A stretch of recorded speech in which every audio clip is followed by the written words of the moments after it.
Today, many parents are assisting their children with buying instead of renting, and many adult children are helping aging parents transition into new homes. Jill will walk us through financing options, co-signing considerations, and smart strategies to make it happen. And I'd like to introduce our guest speaker, Jill Burgess of Ameris Bank, as we discuss the growing trend of helping family members purchase homes. I am Desiree Whalen, real estate planner, assisting families with these types of needs for over 20 years. And so let me bring up our topic and well, then you can go ahead and take it away, Jill. Fantastic. So, as she stated, there are different programs that are out there to assist young adults and parents, etc., into getting program into houses that they may not be able to qualify by themselves. And we're going to go over several different ones and several different options because, as everybody knows, no, not everybody fits into one program or another. So if you don't mind pushing the slides, I will go to the next. All right. Well, let's see. Go next. Here we go. Okay.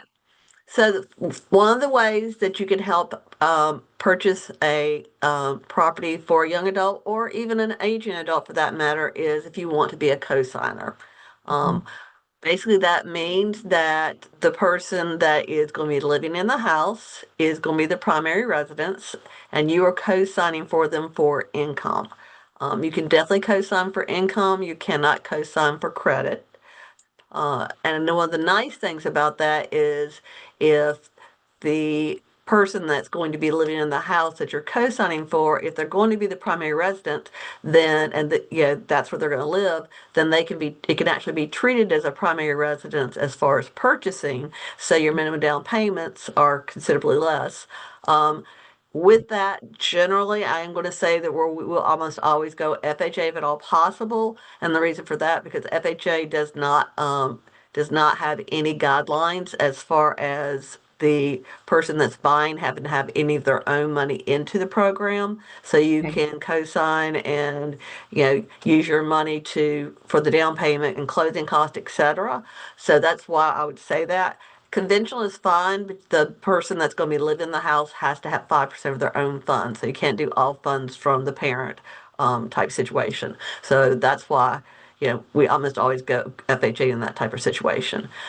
Uh, Okay. and, okay. And the nice thing about that is, is the person that purchases it, if they're buying a townhouse, something like that, they're in school, whatever, then you have the ability to have roommates, and hopefully that will help pay for the mortgage. So you have Oh, that, and that's then great. yeah, and then after the fact, you have a couple different options. If the person that was living in it doesn't want to live anymore, obviously you can sell it. Y'all can rent it. You can do whatever you want with it. Yeah, there's that equity available. So that's a really good way to do it if you can qualify. Um, and again, the person that's purchasing really doesn't have to have any income as long as the other person's income can stand in. Okay? Now, if the parent at some point wants to be taken off of that loan, is that an easy step, or does the child still need to requalify then? If somebody if you co-sign and let's say the person finishes school and they do want the parent off, then at that point they could refinance and take the parent off. Oh, That is okay, the only that's way great. you can. Yeah. Very good. So. Another route is if the person does have enough income to qualify, but they don't have the funds to be able to purchase, then you can do gifts for down payment and closing cost. Again, FHA is much more forgiving on that one. They basically, you can give a gift for the down payment, closing costs, whatever you want to. Um, Again, with conventional, it's the same guideline as before. The borrowers have to have 5% of their own funds. So a lot of times, if we're doing these type of programs, understand that we're going to go FHA with that purpose in mind. Okay. Um, when it comes to gifts, you can go up to $50,000 in your lifetime. Now that's IRS guidelines. I am not an accountant, so definitely talk to your accountant as far as what amount you can do. I was told by um, one of my clients that they're going to be doing a gift for their daughter, that their accountant told them that the max was 19 for them per year. So again, Mhm. I didn't care for accounting in college, so I'm not the tax person about it. Ah, so good. All right, go to the next. All right. So if you do, and we're talking about that gift again, this is a perfect example. Okay, so let's say you do have a college graduate or one who's getting ready to graduate. I have a client right now that's, he graduates in May. He's already got his job offer letter. So we know as soon as he, you know, graduates with his job offer letter, he can go ahead and start looking for a home. So in that situation, we just have to have, the job offer letter. You have to start the job within 60 days of, us closing, and we have to show the transcripts from the college prior to show that you weren't working. Okay. And it says a good riddle in history goes a long way. Sometimes when it comes to when we're doing a real recent graduate, they don't have a lot of credit history. So if they do have been paying rent, it does help. Okay. Mhm. It's not a necessity, but it is definitely something that helps. And another thing that we want to make sure of is that there's not going to be a major payment shock to them. And of course, that's my job to sit there and go, okay, what are you comfortable paying with? Yeah, paying. Let's do those numbers so that you don't get yourself into too much of a situation. And of course, credit's still always important, but there are alternative credit lines as well. So if you've been paying cell phones and things like that, there are still programs, FHA, etc. Even conventional will let you do no scores. It kind of gets quirky. We won't get into that Oh, here, but there are some programs that we can do alternatives on. oh, Okay. that's good to know. Yeah, that's really nice. Yeah. So we have those. Then let's say that you are wanting to buy a property for, for your parent or your child or whatever. Then we have what we call our DSCR, and what that basically is, it's super super easy, and investors love it. Now, Mhm. with any investment property, we've been going over primaries up to this point and the minimum down payments and things like that. Um, and again, 3% for a first time home buyer, 5% if you're not. Again, you heard about having to have your own 5% if we do a conventional the way. So we're going to go back right back to FHA and the 3.5%. With DSCR and any investment, so if you went just regular conventional, you'd have to Mhm. have 20% down to 25% down. Okay. So with this program, the nice thing about it is as long as the rent will cover the mortgage payment, then all we have to have is proof of your down payment, your assets for the down payment, and you have to have the credit scores somewhere around 680, Mhm. and you have to have a couple months reserves. We don't look at debt to incomes. We don't look at other debt. We don't look at any of that. So this is a phenomenal program. If you're just like, what, I think I just want to buy it this way.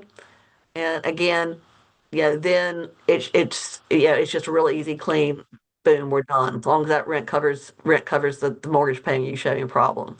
So we'll go over to the next slide and we'll go over it a little bit more. So just like I talked about, it is a debt service recovery ratio.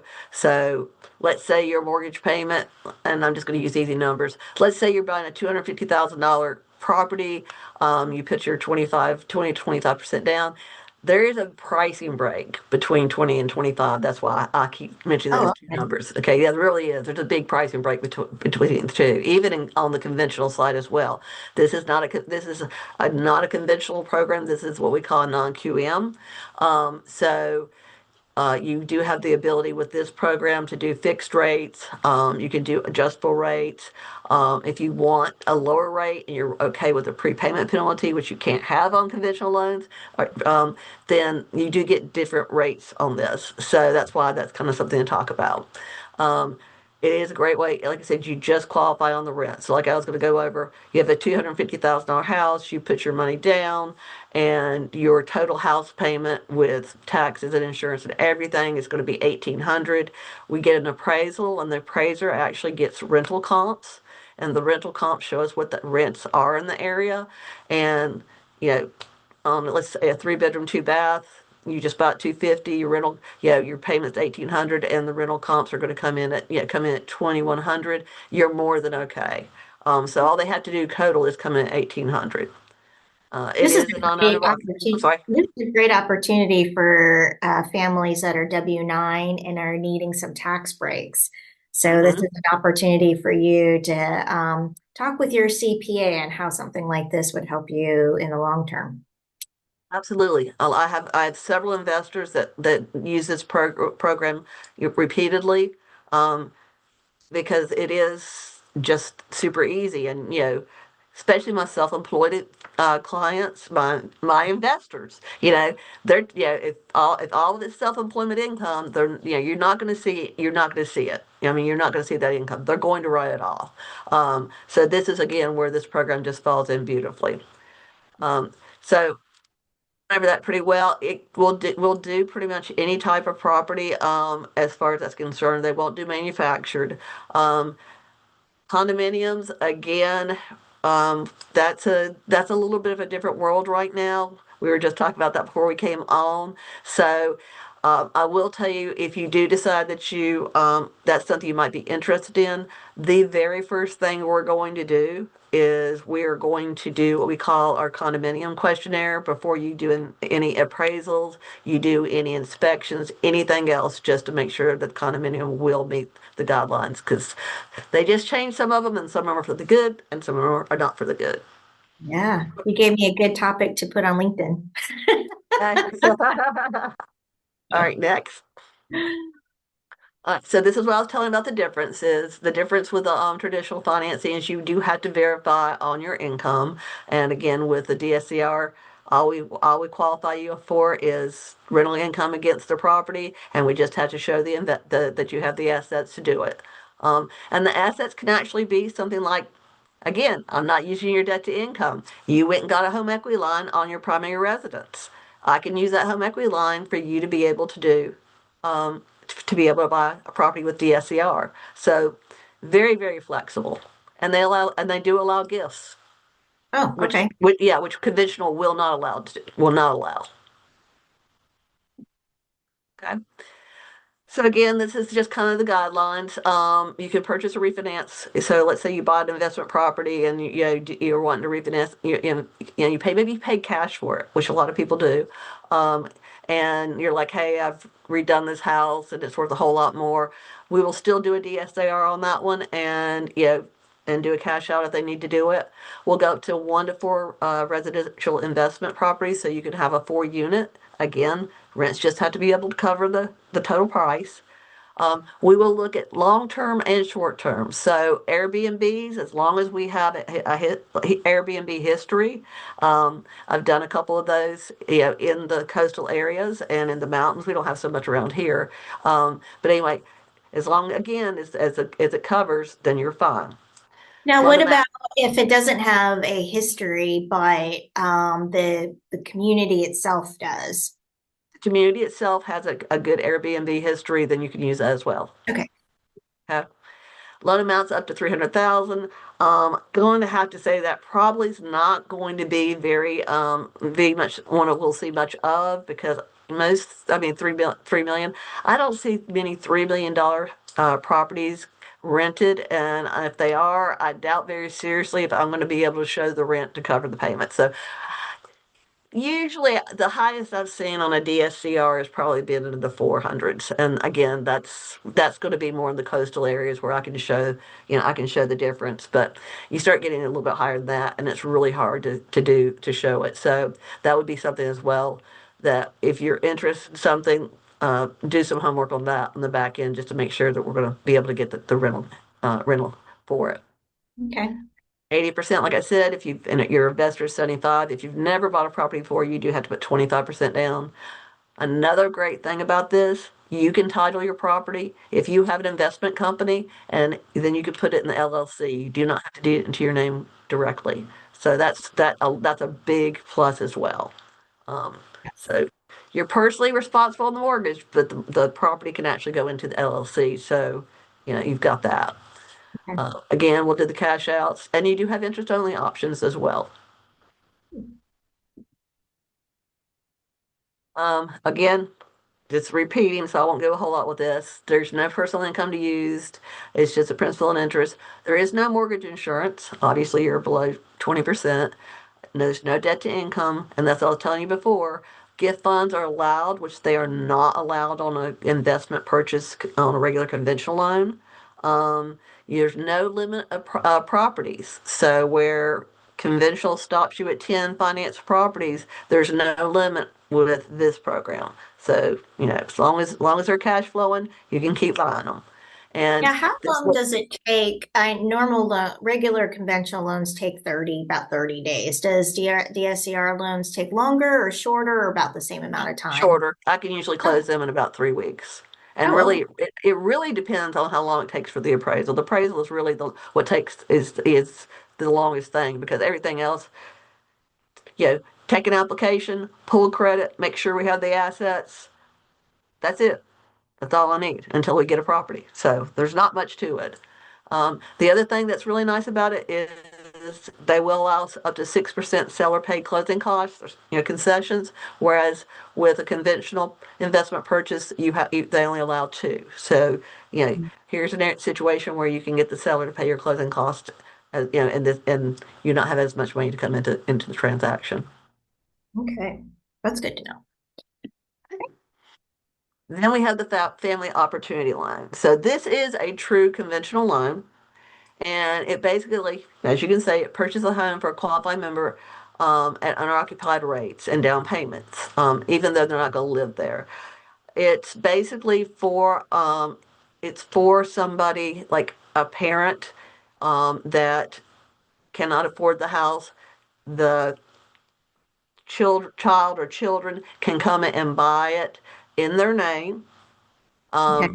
qualify it as a primary residence with primary down payment, and um, ratios and all that, but it's not actually their house.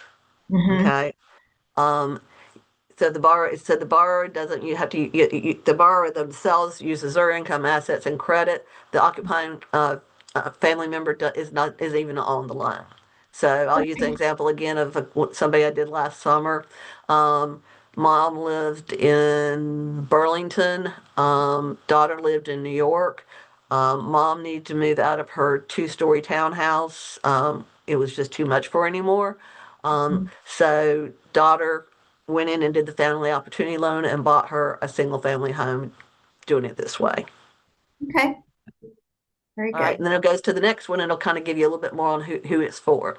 So just like I said, elderly parents who are on limited fixed incomes, disabled adult children. So if you have a disabled adult child, then again they you can still buy it and do the same thing. College students, they will allow college students as well. So Okay. you don't even have to co-sign in this situation. You can still do it this way as well. It is, like I said, it is a conventional loan. So just realize in that situation that it's got to be the 5%, and then financially dependent relatives who can't qualify on their own. So if you have not just a child, but let's say that you have a stepchild, an aunt, something like that, that it has to be, you have to be related. And it can't be a distant relationship. It has to be, pretty, then this is where this program comes into play. And it's honestly, it's a much better loan for everybody. Um, I don't mind reverses. I think that they have their place, but at least with this, if something happens to the parent, or Hmm. they have to go into Assisted so living. yeah, yes, anything like that, with the reverse, if they're out of the house within 60 days, it's got to be sold. And this type of situation, you do not have to. So this is why this is gaining a whole lot more traction because of the fact that you're not being put with that, major, oh my gosh, I've got to sell this house now. So can a parent say I'm buying this for my mom and she wants to pay part of the mortgage because she sold her house or she wants to use it as the down payment. Are those allowed or Absolutely. Hmm. Absolutely. So if the parent that's going to be living in it has funds, they can absolutely use it as well. Mhm. Okay, sounds good. That's pretty much the whole scenario on how you can do those. All right. Well, thank you so much, Jill. That was very eye-opening and incredibly helpful because I know with our team, we worked with a lot of people in both situations, and just having kind of like a basic knowledge of this will help us help them better. And of course, we will refer them to you. Um, is there anything else that you think that somebody, parent on both sides or, kid should know outside of what you just said? Or because I know everybody's situation is going to be a little bit different. And I know that you'll probably do a good consultation with them to figure out which is the best program for them. And here's two things I would suggest. Right. If you do have students that are getting ready to go to college, Hmm. or yeah, probably around that at that point. If they don't have any credit, go ahead and have them added on to a credit card as an authorized user. Okay. Okay. Um, doesn't mean that you have to give them the credit card. You can just add them on because what happens when you do that is if you have, let's say, a credit card you've had for 7, 8 years, you've kept the Hmm. balance low, you kept paid it great. That child that has not had any credit will all of a sudden have, credit scores in the 700s. Now, once that happens, I would definitely suggest once they've gotten that, that they maybe try to get a small one of their own because some of the programs will not look at credit if it's just all authorized users. The conventional programs won't. So in that type of situation, I would definitely suggest that. But that's a great way to get them started Okay. so that let's say they do want to, the first year they have to be on campus, but the second year they do want to go out and get that townhouse or that little small house or whatever. And they want to be the primary because that way they get the better pricing, they get the better down payment, that type of thing. Then we can qualify them that way. So I would Okay. definitely something to do that for. Oh, good to know. All this, like, ooh, my mom, my kids, and Exactly. the juices are flowing. So yeah, that definitely helps a lot of people. Or again, maybe you just have you have a car payment or one student loan, and your score is just kind of sitting here. That one authorized user can really move the score up quite a bit. So All right. that's a big thing to look at as well. Well, good. Well, thank you, Jill. And if you guys would like to contact Jill, I will make sure that you have her contact information readily available. And she's to the point. Will tell you if this works or not. And she's fantastic to work with, and so is the company. Thank you, everyone.